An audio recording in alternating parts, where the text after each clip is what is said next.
दीदी, अगर आपने मेरी मदद नहीं की तो मैं ये घर छोड़ के चली जाऊंगी। अब और मुझसे सहन नहीं होता। सासू माँ ने मेरा जीना हराम कर रखा है।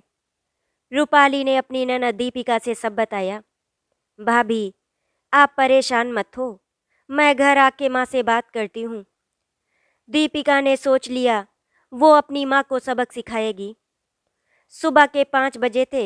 घर में अभी अंधेरा पसरा हुआ था, लेकिन रूपाली की आंखों में नींद नहीं थी। वो चुपचाप बिस्तर से उठी ताकि किसी को आहट ना लगे। उसके कदम जैसे तैसे जमीन पर पड़े, पर दिल बहुत भारी था। सबसे पहले उसने मंदिर के सामने दिया जलाया। हे भगवान, आज भी मुझे हिम्मत दे देना। उसकी आवाज़ बहुत धीमी थी, जैसे वो भगवान से नहीं खुद से कह रही हो। शादी को अभी 2 साल हुए थे। जब रूपाली इस घर में बहू बनकर आई थी तो उसकी आंखों में कुछ सपने थे। सास को माँ समझने के, घर को अपना मानने के। लेकिन ये घर उसके लिए कभी घर बन ही नहीं पाया। शारदा देवी घर की मालकिन यानी सास, वो स्वभाव से पत्थर थी। शुरुआत में सब ठीक था, लेकिन धीरे धीरे तानों ने जगह ले ली। मेरे बेटे के लायक नहीं है ये, इसकी माँ ने कुछ सिखाया ही नहीं। हमारे घर में आई है तो नियम तो मानेगी ही। रूपाली हर बार चुप रह जाती। उसे लगता था शायद वक्त के साथ सब ठीक हो जाएगा, पर वक्त ठीक नहीं हुआ। वो और ज़्यादा जहरीला होता गया। रूपाली ने चाय बनाई और ट्रे लेकर कमरे में आई ही थी। रुको, कड़क आवाज ने उसके कदम रोक दिए। शारदा देवी सामने खड़ी थी। इतनी देर क्यों लगा दी? क्या मायके में तुमको यही सिखाया गया है? रूपाली ने सिर झुका लिया। माँ जी, आज गैस खत्म। बहाने मत बना। मेरे बेटे को ऑफिस जाना होता है और तुझे आराम चाहिए। उन्होंने ट्रे से कप उठाया और एक घूंट लिया और तुरंत चेहरा बिगाड़ लिया। थू, ये चाय है या जहर? और अगले ही पल कप जमीन पर मिला। कांच टूटने की आवाज के साथ रूपाली का दिल भी जैसे चटक गया। साफ कर इसे और दोबारा बना। रूपाली घुटनों के बल बैठ गई। उसके हाथ कांप रहे थे, लेकिन आंखों में आंसू नहीं गिरे, क्योंकि वो जानती थी आंसू गिरते ही कमजोर समझ ली जाएगी। राकेश अखबार लेकर बैठा था। उसने सब देखा, सब सुना, लेकिन बोला कुछ भी नहीं। राकेश, रूपाली की आवाज बहुत धीमी थी। राकेश ने नजर उठाई, फिर माँ की तरफ देखा। माँ गुस्से में है, तुम समझा करो यार। बस यही एक वाक्य, और फिर रूपाली अकेली। उसे सबसे ज्यादा चोट शारदा देवी के शब्दों से नहीं, राकेश की चुप्पी से लगती थी। दोपहर को जब सब लोग सो गए तो रूपाली कमरे में अकेली बैठी थी। उसने अलमारी से अपनी माँ की पुरानी साड़ी निकाली, वो साड़ी जिसे उसकी माँ ने शादी में दिया था। माँ, उसका गला भराया। आप होती ना तो क्या मैं इतनी अकेली होती? उसकी आंखों से आंसू बहने लगे। तभी दरवाजे के बाहर से आवाज आई। फिर नाटक शुरू कर दिया। शारदा देवी गुस्से में बोली, मुझे बदनाम करने के लिए रोती रहती है। सबको दिखाना है कि बहू पर अत्याचार हो रहा है। रूपाली डर से सिमट गई। माँ जी, मैं बस क्या? तेरे जैसी बहुएं ही घर तोड़ती हैं। और दरवाजा जोर से बंद हो गया। शाम होते होते रूपाली का सब्र जवाब देने लगा। रसोई, झाड़ू पोछा, ताने, अपमान, सब एक साथ। रात को उसने अपने कमरे में जाकर फोन उठाया। स्क्रीन पर नाम चमका, दीपिका दीदी। उसकी उंगलियां कांप रही थी।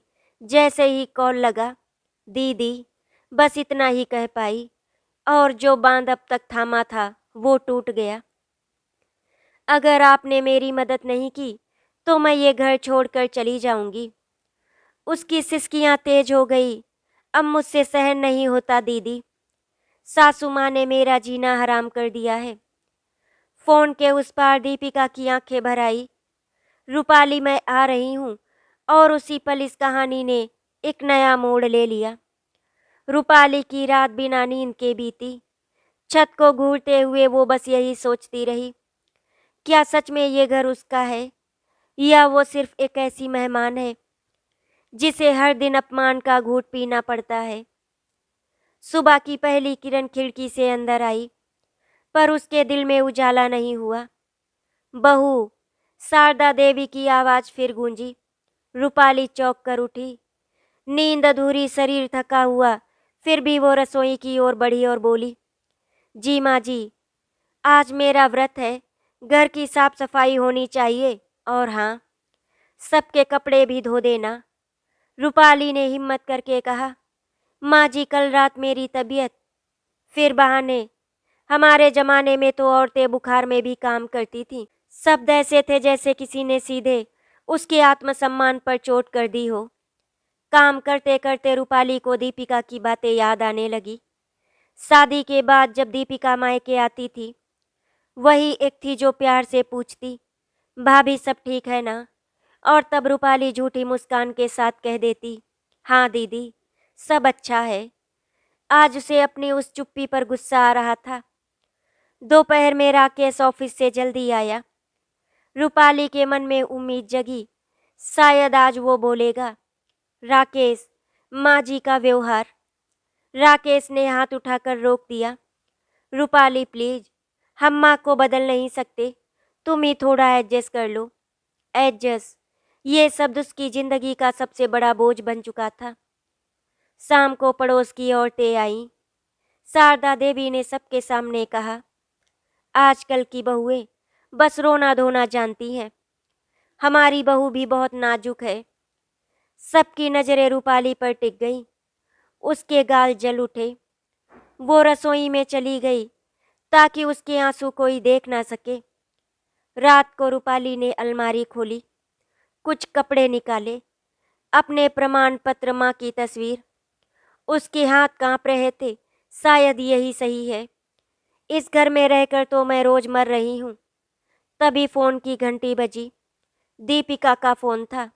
भाभी, दीपिका की आवाज में दृढ़ता थी, मैं कल सुबह पहुंच रही हूँ। रूपाली की आंखों में पहली बार उम्मीद जगी। सुबह का समय था। घर के बाहर ऑटो की आवाज आई। रूपाली खिड़की से झांक कर देखने लगी। दिल तेज तेज धड़क रहा था। दरवाजा खुला तो दीपिका खड़ी थी। सादा सूट, आंखों में दृढ़ता और चेहरे पर गंभीरता। शारदा देवी चौंक गई। अरे दीपिका, अचानक?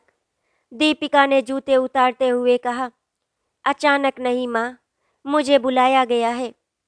रूपाली दरवाजे के कोने में खड़ी थी। दीपिका ने उसे देखा और वही नजर काफी थी। दीपिका सब समझ गई। तू चाय पिएगी? शारदा देवी ने औपचारिकता से पूछा। माँ, पहले मुझे आपसे बात करनी है। दीपिका सीधे मुद्दे पर आई। क्या बात है, बता। बहू ने फिर से तुझसे कुछ कहा क्या? दीपिका ने गहरी सांस ली। माँ, आप अच्छी तरह जानती हैं भाभी ने मुझे क्या कहा। भाभी ने मुझसे घर छोड़ने की बात की। कमरे में सन्नाटा छा गया। नाटक है ये उसका और कुछ नहीं। शारदा देवी झुंझलाई। नाटक नहीं है माँ, ये एक औरत का टूटना है। दीपिका ने रूपाली का हाथ पकड़कर कहा। भाभी आज चुप मत रहना।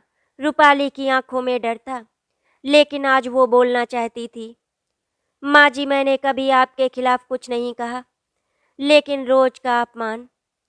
उसकी आवाज भर्रा गई। मैं भी इंसान हूँ माँ, पत्थर नहीं। शारदा देवी हंस पड़ी। अरे वाह, लगता है मेरी बेटी ने ही तुझे सिखाया है जवाब देना। दीपिका का सब्र टूट गया।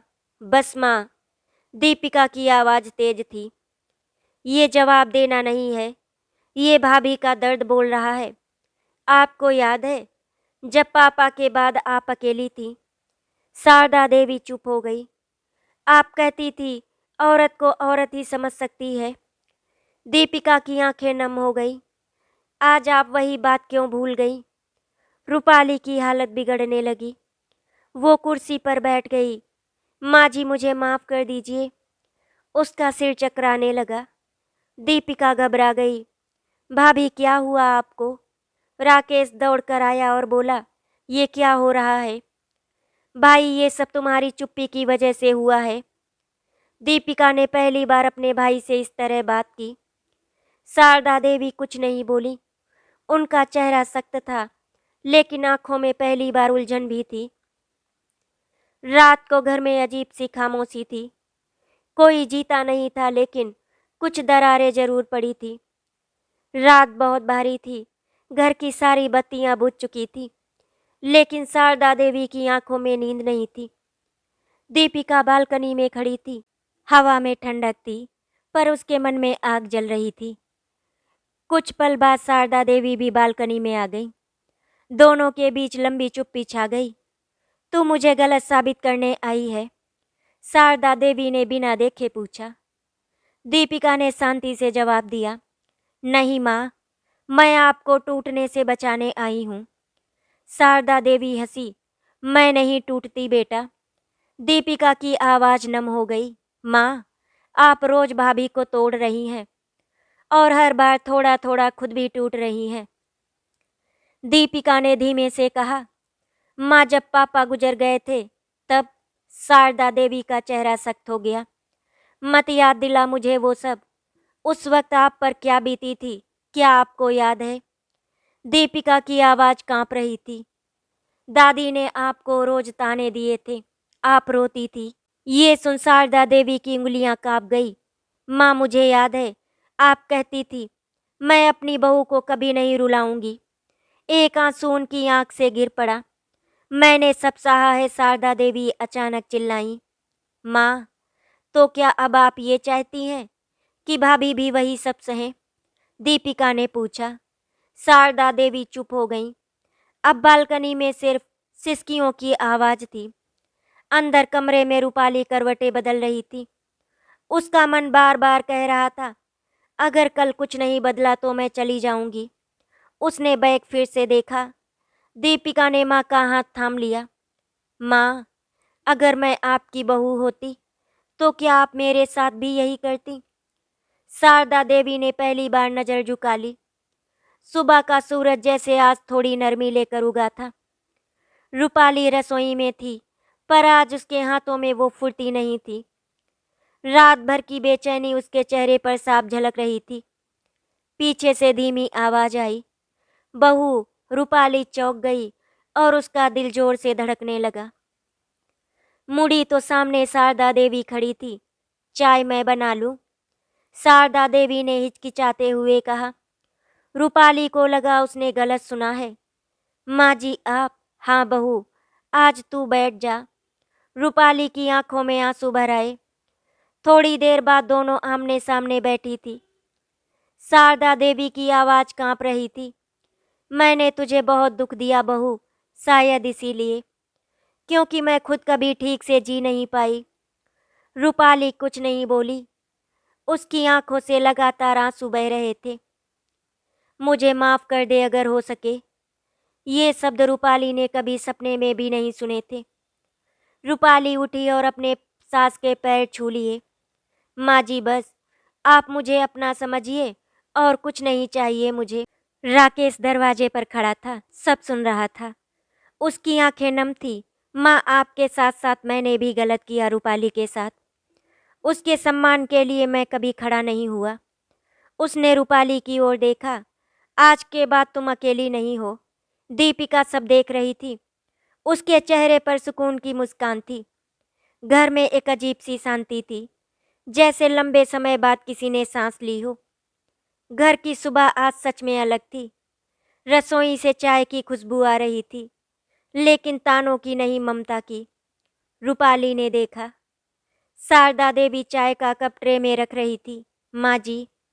रूपाली की आवाज भर आई। शारदा देवी ने हल्की मुस्कान के साथ कहा, अब मुझे माँ जी नहीं माँ कहा कर। ये शब्द रूपाली के लिए किसी वरदान से कम नहीं थे। नाश्ते की मेज पर तीनों बैठे थे। राकेश ने पहली बार रूपाली की प्लेट खुद परोसी। आज से हम सब मिलकर रहेंगे। शारदा देवी ने सिर हिलाया। मैंने बहुत देर कर दी लेकिन अब नहीं। दीपिका अपना बैग पैक कर रही थी। रूपाली दौड़ कर आई।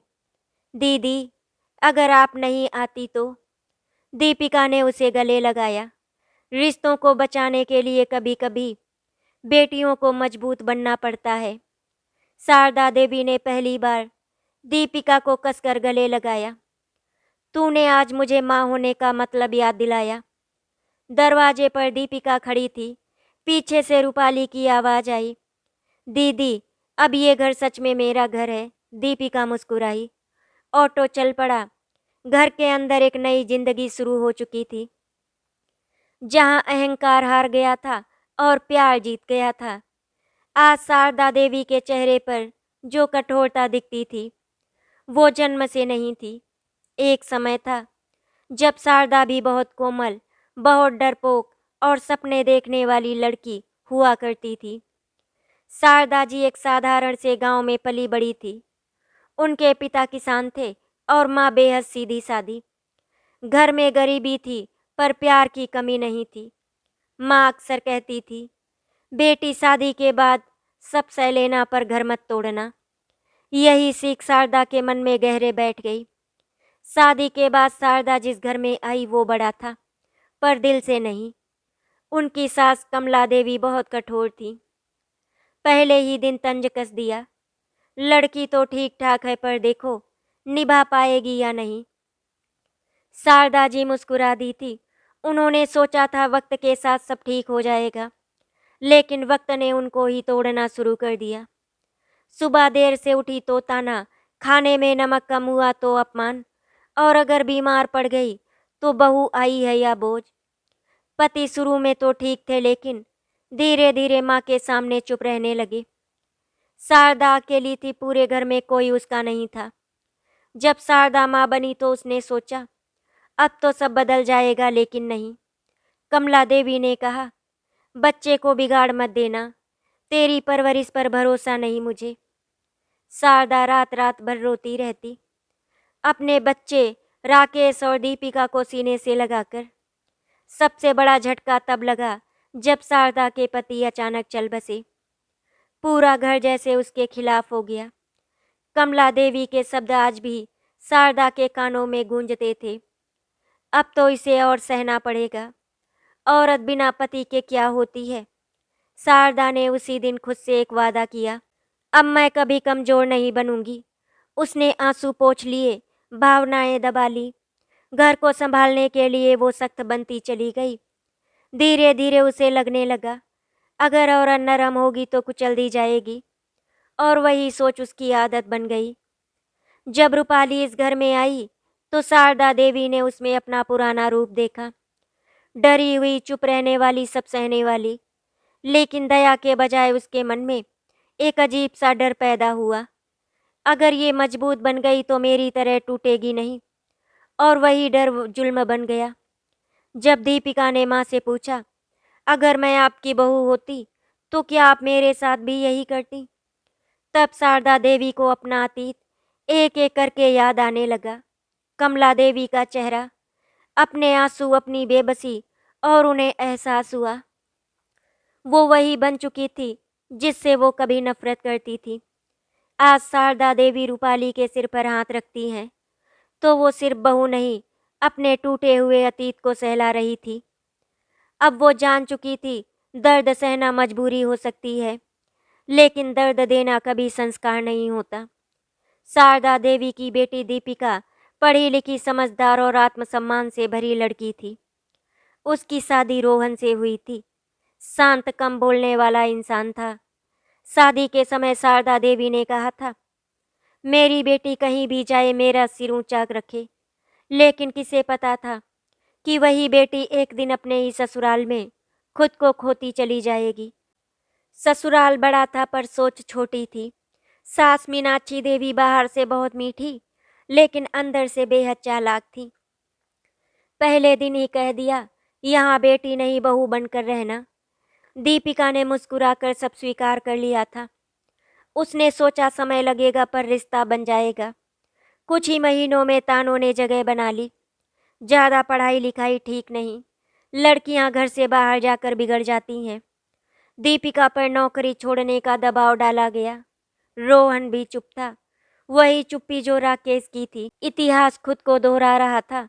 एक दिन मेहमानों के सामने मीनाक्षी देवी ने कह दिया, हमने तो सोचा था सलीकेदार बहू आएगी, ये तो अपनी मर्जी की मालकिन निकली। दीपिका का चेहरा जल उठा। उस रात उसने पहली बार रोहन से साफ कहा, अगर आज तुम नहीं बोले तो कल मैं खुद बोलूंगी। दीपिका को अपनी माँ याद आई, शारदा देवी जो सब कुछ सहती रहीं और पत्थर बन गई। दीपिका ने रोते हुए खुद से कहा, मैं अपनी माँ की तरह चुप नहीं रहूंगी। अगले दिन दीपिका ने सबके सामने कहा, मैं नौकरी नहीं छोड़ूंगी और अपमान भी नहीं सहूंगी। घर में भूचाल आ गया। मीनाक्षी देवी चिल्लाई, ये हमारा घर तोड़ देगी। दीपिका ने शांत स्वर में कहा, घर जुल्म से टूटता है मम्मी जी, आवाज से नहीं। दीपिका ने मायके लौटने का फैसला किया। रोहन पहली बार डरा, अगर तुम चली गई तो मेरा क्या होगा?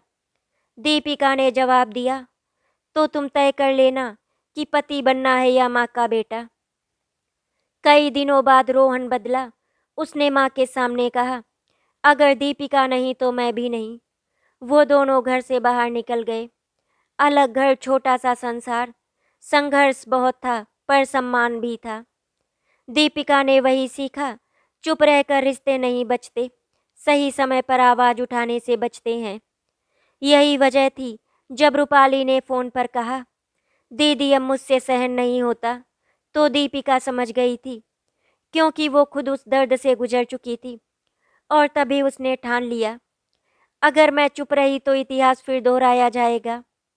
शारदा देवी के बदलते व्यवहार के बाद रूपाली की जिंदगी में धीरे धीरे सुकून लौटने लगा।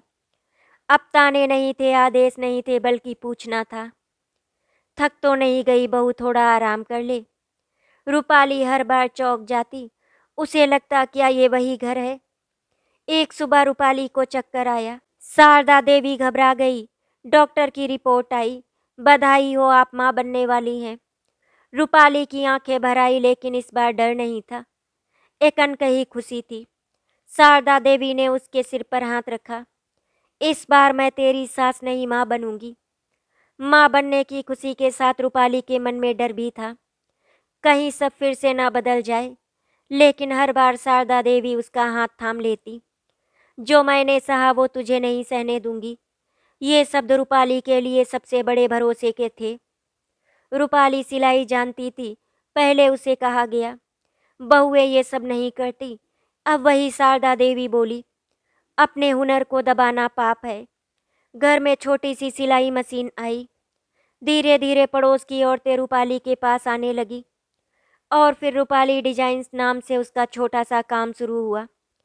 जिस दिन रूपाली ने एक नन्ही बच्ची को जन्म दिया, उस दिन शारदा देवी की आंखों से लगातार आंसू बह रहे थे। ये मेरी दूसरी जिंदगी है, इस बच्ची में मैं अपनी गलतियों का प्रायश्चित देखती हूँ। रूपाली ने बच्ची को सीने से लगाया। अब वो सिर्फ बहू नहीं थी, एक माँ, एक पहचान और एक मजबूत औरत थी। दीपिका अपने छोटे से घर में संघर्ष के साथ खुश थी। नौकरी, घर, सम्मान सब संतुलन में था, लेकिन उसके भीतर कुछ और करने की आग थी। एक दिन एक पड़ोसन रोते हुए आई, मेरी सास और मैं टूट चुकी हूँ। दीपिका ने उसे देखा और उसे अपनी पुरानी छवि देखी। उसी रात उसने रोहन से कहा, मैं सिर्फ अपने लिए नहीं, अब दूसरों के लिए भी आवाज बनना चाहती हूँ। दीपिका ने मोहल्ले में औरतों के लिए एक छोटा सा समूह बनाया, सहारा, जहां औरतें बिना डर अपनी बातें कह सकती थी। धीरे धीरे ये समूह पहचान बनने लगा। कुछ सालों बाद दीपिका भी माँ बनी। जब उसने अपनी बेटी को गोद में लिया तो मन में बस एक बात थी, मैं इसे चुप रहना नहीं, सही के लिए बोलना सिखाऊंगी। रोहन ने दीपिका का हाथ थामा, तुमने मुझे भी बेहतर इंसान बनाया दीपिका। आज रूपाली भी एक आत्मनिर्भर महिला है, जिसकी बनाई चीजें शहर तक पहुंचती हैं। और दीपिका एक जानी मानी सामाजिक कार्यकर्ता, जो औरतों को कानून, आत्मसम्मान और आवाज का मतलब सिखाती है। एक दिन दीपिका अपनी बच्ची के साथ अपने मायके आई। शारदा देवी आंगन में बैठी थी। उन्होंने दोनों को देखा और कहा, आज अगर कोई मुझसे पूछे असली जीत क्या है, तो मैं कहूँगी मेरी बेटियाँ और मेरी बहुएं। रूपाली और दीपिका एक दूसरे को देखकर मुस्कुरा दी। सुबह का समय था। आंगन में तुलसी के पास रूपाली की बेटी राधिका खेल रही थी। उसकी उम्र सिर्फ 8 साल थी, लेकिन आंखों में सवाल बहुत थे। राधिका ने शारदा देवी से पूछा, दादी आप पहले मम्मी को डांटती थी ना? शारदा देवी चुप हो गई। पास ही कुर्सी पर बैठी दीपिका की बेटी सिया किताब पढ़ रही थी। वो अचानक बोली, नानी अगर कोई गलत करे तो चुप रहना सही होता है? ये सवाल सिर्फ बच्चों के नहीं थे, ये आने वाले समय की आहट थे, जहाँ राधिका नरम भावुक हर किसी को खुश रखने वाली थी, बिल्कुल पुरानी रूपाली जैसी, और सिया तेज तर्क करने वाली, गलत पर सवाल उठाने वाली, बिल्कुल अपनी माँ दीपिका जैसी। रूपाली दूर खड़ी दोनों बच्चियों को देख रही थी। उसका दिल कांप उठा, कहीं राधिका भी मेरी तरह सब सहने वाली ना बन जाए। दीपिका ने उसकी आंखों का डर पढ़ लिया। इस बार दीपिका ने धीरे से कहा, हम बेटियों को चुप रहना नहीं सिखाएंगे। एक दिन राधिका स्कूल से रोते हुए आई। मम्मी मैडम ने कहा, लड़कियां ज़्यादा सवाल पूछे तो बदतमीजी लगती है। ये शब्द रूपाली के सीने में तीर की तरह लगे। उसे अपनी सास, अपने ताने, अपना दबा हुआ अस्तित्व सब याद आ गया। उसी समय सिया कमरे में आई। उसकी आंखों में गुस्सा था। मामी अगर सवाल पूछना गलत है तो पढ़ाई किस लिए? रूपाली चुप थी। सिया ने देखा और समझ गई। मामी आप फिर चुप रहने वाली हैं। ये सवाल राधिका से ज़्यादा रूपाली के लिए था। रात को रूपाली सो नहीं पाई। उसके मन में दो आवाज़ें थी। एक कह रही थी बेटी को समझा दे, एडजस्ट करना सिखा दे। दूसरी कह रही थी अगर आज भी चुप रही तो इतिहास दोहराया जाएगा। सुबह रूपाली ने दीपिका को फ़ोन किया। दीदी मुझे डर लग रहा है। दीपिका की आवाज़ शांत थी पर मजबूत। डर सही है लेकिन अब पीछे हटना गलत होगा। अगले दिन रूपाली स्कूल पहुंची। ऑफिस में टीचर बैठी थी। मैडम, रूपाली ने हिम्मत करके कहा, मेरी बेटी ने सिर्फ सवाल पूछा था। टीचर ने तंज से कहा, आजकल की माताएं बच्चों को ज़्यादा आज़ादी देती हैं। रूपाली का गला सूख गया, लेकिन तभी दीपिका अंदर आई। आज़ादी नहीं, सोच देती हैं। कमरा सन्न रह गया। अगर सवाल पूछना बदतमीजी है तो हमें बच्चों को सोचना क्यों सिखाया जाता है? टीचर कुछ नहीं बोली। दीपिका ने आगे कहा, हम अपनी बेटियों को चुप रहना नहीं सिखाएंगे। अगर ज़रूरत पड़ी तो हम स्कूल बदल देंगे, पर सोच नहीं। रूपाली की आंखों में आंसू आ गए। इस बार डर के नहीं, गर्व के थे। घर आकर राधिका ने धीरे से कहा, मम्मी अगर मैं फिर सवाल पूछूं तो आप नाराज़ तो नहीं होंगी? रूपाली ने उसे सीने से लगा लिया। नहीं मेरी बच्ची, अगर तू सवाल नहीं पूछेगी तो दुनिया कैसे बदलेगी? राधिका मुस्कुरा दी। उसकी मुस्कान में एक नई शुरुआत थी। लेकिन बाहर पड़ोस में बातें शुरू हो गईं। बहुत तेज हो रही हैं इनके घर की लड़कियां। माँ भी बिगाड़ रही है। शारदा देवी ने ये सब सुना। वो चुप रही, फिर धीरे से बोली, काश मेरे जमाने में मुझे भी कोई ऐसे रोकने वाला मिला होता। स्कूल का सभागार भरा हुआ था। आज वार्षिक विचार गोष्ठी थी। बच्चों को मंच पर आकर अपने विचार रखने थे। रूपाली पीछे की पंक्ति में बैठी थी। दिल जोर जोर से धड़क रहा था। दीपिका उसके पास बैठी थी, शांत लेकिन सतर्क, और सामने पहली पंक्ति में शारदा देवी सीधी बैठी थी, जैसे किसी फैसले की प्रतीक्षा कर रही हूँ। राधिका का नाम पुकारा गया। अब मंच पर आएगी कक्षा 5वीं की छात्रा राधिका शर्मा। रूपाली का दिल कांप गया। राधिका मंच पर पहुंची। माइक उसके सामने था और सामने सैकड़ों आंखें। कुछ पल वो चुप रही। उसे वही आवाज़ याद आई, लड़कियां ज़्यादा सवाल पूछे तो अच्छी नहीं लगती। उसकी उंगलियां कांपी। तभी उसकी नज़र माँ पर पड़ी। रूपाली की आंखों में आज डर नहीं, भरोसा था। राधिका ने बोलना शुरू किया, मेरा विषय है सवाल क्यों जरूरी है। सभा में हलचल मच गई। अगर मेरी मम्मी मेरे सवालों से डर जाती तो शायद मैं आज यहाँ खड़ी नहीं होती। रूपाली की आंखें भर आई। अगर मेरी दादी आज सवालों को गलत कहती तो वो खुद अपना दर्द कभी समझ नहीं पाती। अब सबकी नज़र शारदा देवी पर थी। शारदा देवी की आंखें नम हो गई। उन्हें अपना अतीत दिखा, वो चुप्पी, वो सहनशीलता, वो टूटना। राधिका ने आगे कहा, मैं सवाल इसीलिए पूछती हूँ क्योंकि मैं गलत नहीं बनना चाहती। पूरा हॉल तालियों से गूंज उठा। अब सिया का नाम पुकारा गया। सिया मंच पर आई बिना झिझक। मैं बहस करना चाहती हूँ, उसने कहा। आज भी लड़कियों को संस्कार के नाम पर चुप रहना सिखाया जाता है। कुछ टीचर असहज हो गए। अगर चुप रहना ही संस्कार है तो बोलना कब अपराध बन गया। दीपिका ने धीरे से आंखें बंद कर ली, गर्व से। कार्यक्रम के बाद कुछ अभिभावक फुसफुसाने लगे, बच्चियां ज़्यादा तेज हो रही हैं, माएँ भी सिर चढ़ा रही हैं। एक टीचर ने रूपाली से कहा, थोड़ा कंट्रोल में रखिए अपनी बेटियों को। रूपाली चुप रही, लेकिन इस बार कोई और आगे आया। शारदा देवी ने सबके सामने कहा, अगर सवाल पूछना गलत होता तो मैं आज अपने किए पर शर्मिंदा ना होती। सब सन्न रह गए। मैंने भी संस्कार के नाम पर बहुत चुप्पी सिखाई और उसी चुप्पी ने मुझे जालिम बना दिया। उसकी आवाज़ कांप रही थी। अब मेरी पोतियां वो गलती नहीं दोहराएंगी। रूपाली और दीपिका एक दूसरे को देखती रहीं। आज 3 पीढ़ियां एक साथ खड़ी थी। घर आकर राधिका ने धीरे से पूछा, दादी आप नाराज तो नहीं हैं? शारदा देवी ने उसे गले लगा लिया।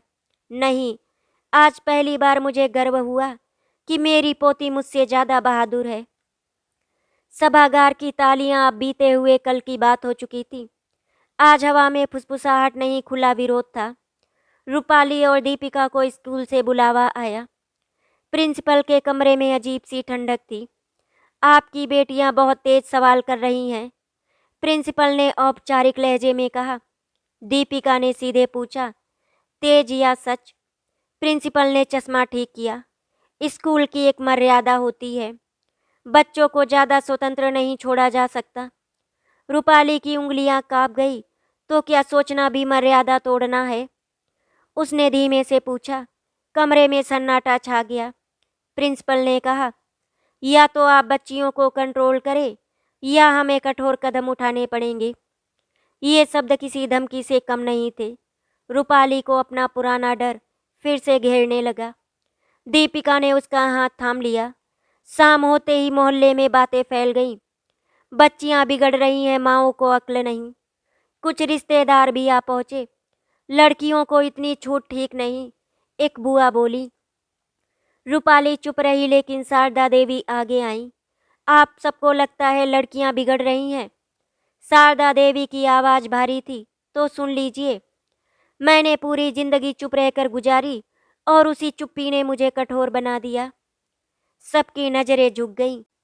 अब मेरी पोतियां वो गलती नहीं करेंगी। रात को रूपाली और दीपिका छत पर बैठी। अगर स्कूल बदलना पड़ा, रूपाली की आवाज़ कांप रही थी, अगर समाज और मुश्किलें खड़ी करे। दीपिका ने आसमान की ओर देखा, तो सामना करेंगे।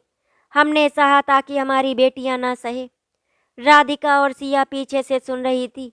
मम्मी, राधिका ने डरते हुए पूछा, क्या मेरी वजह से आपको परेशानी हो रही है? रूपाली ने उसे सीने से लगा लिया। नहीं, तू वजह नहीं, तू बदलाव है। सिया ने मुट्ठी भींच ली। अगर हमें स्कूल छोड़ना पड़ा तो हम चुप नहीं रहेंगे। शारदा देवी मंदिर के सामने बैठी थी। उन्होंने दिया जलाया और बुदबुदाई, हे भगवान, इस बार इन बच्चियों को वो हिम्मत देना जो मुझे देर से मिली। रात बहुत लंबी थी। रूपाली बार बार करवट बदल रही थी। नींद आंखों से कोसों दूर थी। उसे लग रहा था, क्या मैं भी वही करूंगी जो कभी मुझसे हुआ था? डर के आगे झुक जाऊंगी। दूसरे कमरे में दीपिका चुपचाप बैठी थी। डायरी में कुछ लिख रही थी। उसके चेहरे पर डर नहीं था, एक ठोस फैसला था। सुबह की पहली किरण के साथ दीपिका ने कहा, हम स्कूल नहीं बदलेंगे। रूपाली चौंक गई। दीदी, अगर बच्चियों को नुकसान पहुंचा तो? दीपिका ने शांत स्वर में कहा, अगर आज नहीं लड़े तो नुकसान पूरी जिंदगी होगा। शारदा देवी ने धीमे से सिर हिलाया। इस बार मैं तुम्हारे साथ हूँ। अगले दिन रूपाली, दीपिका और शारदा देवी तीनों स्कूल पहुंची। प्रिंसिपल के कमरे में सिर्फ आवाजें नहीं, 3 पीढ़ियों का इतिहास बैठा था। दीपिका बोली, हमारी बेटियां किसी नियम के खिलाफ नहीं, वो सिर्फ सोचती हैं। रूपाली ने पहली बार बिना कांपे कहा, अगर ये स्कूल मेरी बेटी को डर सिखाएगा तो मैं ये डर घर नहीं ले जाऊंगी। प्रिंसिपल असहज हो गई, वो कुछ नहीं बोली। शारदा देवी ने खिड़की से बाहर देखते हुए कहा, आज मुझे अपने अतीत से थोड़ी मुक्ति मिली है। सुबह की धूप आज कुछ अलग थी, जैसे रात के सारे डर अपने आप पिघल रहे हों। रूपाली के फ़ोन पर स्कूल का मैसेज आया। प्रिंसिपल का बुलावा था। रूपाली का दिल धड़क उठा। दीपिका ने कहा, इस बार डर के साथ नहीं चलेंगे। तीनों फिर स्कूल पहुंचे। प्रिंसिपल ने कहा, हमने आपके मामले पर दोबारा विचार किया। रूपाली की सांस अटक गई। हम अपनी पॉलिसी में बदलाव कर रहे हैं। अब बच्चों को खुलकर सवाल पूछने की जगह दी जाएगी। दीपिका ने हल्की मुस्कान दी। शारदा देवी की आंखें भर आई। धीरे धीरे लोगों का रवैया बदला। वही पड़ोसी जो कहते थे लड़कियां ज़्यादा तेज है, अब कहते इन बच्चियों में कुछ अलग है। रूपाली को अपने काम के लिए सम्मान मिलने लगा। दीपिका को शहर के मंचों पर बुलाया जाने लगा। राधिका अब स्कूल की विचार समिति की सदस्य थी, सिया डिबेट क्लब की कप्तान। लेकिन सबसे बड़ी बात, दोनों डर के बिना खुद को कह पाती थी। एक शाम शारदा देवी आंगन में बैठी थी। राधिका उनके पास आकर बोली, दादी आप खुश हैं ना? शारदा देवी ने उसे सीने से लगा लिया। आज बहुत हल्की हूँ। रात को तीनों पीढ़ियाँ छत पर बैठी थी। दीपिका बोली, हमने दर्द से शुरुआत की लेकिन उम्मीद पर ख़त्म किया। रूपाली ने कहा, काश हर औरत को समय पर सहारा मिल जाए। शारदा देवी ने आसमान की ओर देखा ताकि कोई भी लड़की चुप्पी को संस्कार ना समझे। राधिका और सिया आसमान के तारों को गिनने लगी, जैसे अपना भविष्य देख रही हूँ। आशा करती हूँ आपको हमारी कहानी अच्छी लगी होगी। अगर आपको हमारी कहानी अच्छी लगी तो वीडियो को लाइक एंड शेयर करें, चैनल को सब्सक्राइब करें। वीडियो देखने के लिए आपका धन्यवाद।